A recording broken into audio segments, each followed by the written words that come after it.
Hi అండి, అందరూ ఎలా ఉన్నారు? Welcome to Sandhyarao vlogs. నా వీడియోస్ని కొత్తగా చూస్తున్నట్టయితే ప్లీజ్ సబ్స్క్రైబ్ చేసుకోండి.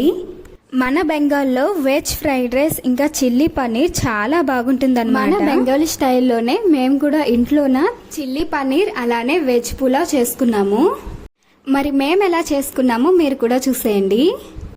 ముందైతే పన్నీర్ ముక్కల్ని స్క్వేర్గా కట్ చేసుకొని కాసేపు నీటిలో నానబెట్టుకున్నాము.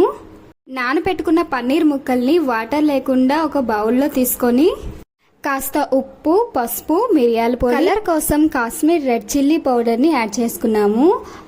అందులోనే కాస్త కార్న్ఫ్లోర్ ఇంకా మైదా పిండిని కూడా యాడ్ చేసుకొని బాగా కలుపుకున్నాము.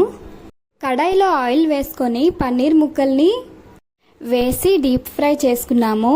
గోల్డెన్ కలర్ వచ్చేంత వరకు ఫ్రై చేసుకొని పక్కన పెట్టుకున్నాము. మరొక కడాయిలో గార్లిక్ చిన్న ముక్కలుగా కట్ చేసుకొని వేసుకున్నాము. అందులోనే పచ్చిమిర్చి వేసుకున్నాము. కట్ చేసుకున్న ఆనియన్స్, క్యాప్సికమ్ యాడ్ చేసుకొని కాస్త ఫ్రై అయ్యాక కాస్త ఉప్పుని యాడ్ చేసుకున్నాము. టేస్ట్కి తగ్గట్టు soya sauce, tomato sauce, green chilli సాస్ని అయితే యాడ్ చేసుకున్నాము. కార్న్ఫ్లోర్లో వాటర్ని అయితే వేసుకొని బాగా కలుపుకొని ఆ వాటర్ని కర్రీలో యాడ్ చేసుకున్నాము. మన తెలుగులకైతే కర్రీలో కాస్త టేస్ట్ తక్కువైనా పర్లేదు, కానీ కలర్ మాత్రం కలర్ఫుల్గా ఉండాలన్నమాట. మేము కూడా అంతే. కాస్త కలర్ తక్కువ ఉందని కాశ్మీర్ రెడ్ చిల్లీ పౌడర్ని అయితే యాడ్ చేసుకున్నాము. ఇంకా దానిలో పన్నీర్ని యాడ్ చేసుకున్నాము. చూసారా గ్రేవీగా ఎంత బాగా వచ్చిందో. పన్నీర్ అయితే అయిపోయింది. ఇంకా మేము వెజ్ ఫ్రైడ్ రైస్ అయితే చేసుకుంటున్నాము. మేము చేసుకునేది పూర్తిగా బెంగాలీ స్టైల్ అన్నమాట. మరి బెంగాలీ స్టైల్లో మేము ఎలా చేసుకున్నామో దీని ప్రాసెస్ కూడా చూసేయండి. ముందైతే పంచదారని గ్రైండ్ చేసుకొని పక్కన పెట్టుకున్నాము. ఫ్రైడ్ రైస్ కోసం పంచదార గ్రైండ్ చేయడం ఎందుకని అనుకుంటున్నారా? చివరి వరకు చూడండి, మీకే అర్థమవుతుంది. ముందుగా బాస్మతి రైస్ని పొడి పొడిగా వచ్చేలా వండుకొని వార్చుకున్నాము. వార్చుకున్న రైస్ని కాసేపు ఫ్యాన్లో ఆరపెట్టాము. ఒక కడాయిలో ఆయిల్ వేసుకొని సన్నగా కట్ చేసుకున్న క్యారెట్, బీన్స్ వేసుకొని అవి ఫ్రై అయ్యాక గ్రీన్ మటర్ యాడ్ చేసుకున్నాము. ముందుగా నానబెట్టుకున్న జీడిపప్పు, కిస్మిస్ని యాడ్ చేసుకున్నాము. వెజ్జెస్ అన్ని కాస్త ఫ్రై అవ్వాలన్నమాట. చల్లారిన రైస్లో ఈ వెజ్జెస్ అన్ని వేసి మిక్స్ చేసుకోవడమే.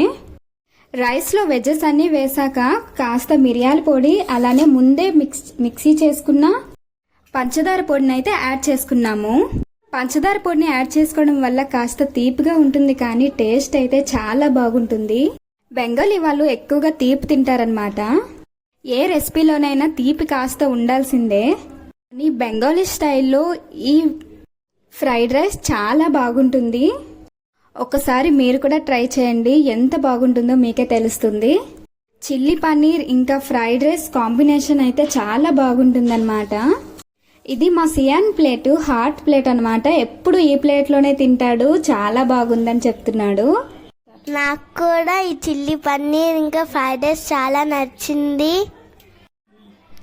నేను ఎంజాయ్ చేసి చాలా బాగా తిన్నాను. మా నాన్నమ్మకి ఇంకా తాతకి చాలా బాగా నచ్చింది. ఈ వీడియో చివరి వరకు చూసినందుకు చాలా థ్యాంక్స్ అండి. ఈ వీడియో నచ్చితే లైక్ చేయండి, కామెంట్ చేయండి అండ్ సబ్స్క్రైబ్ చేసుకోండి. Bye bye. Bye bye.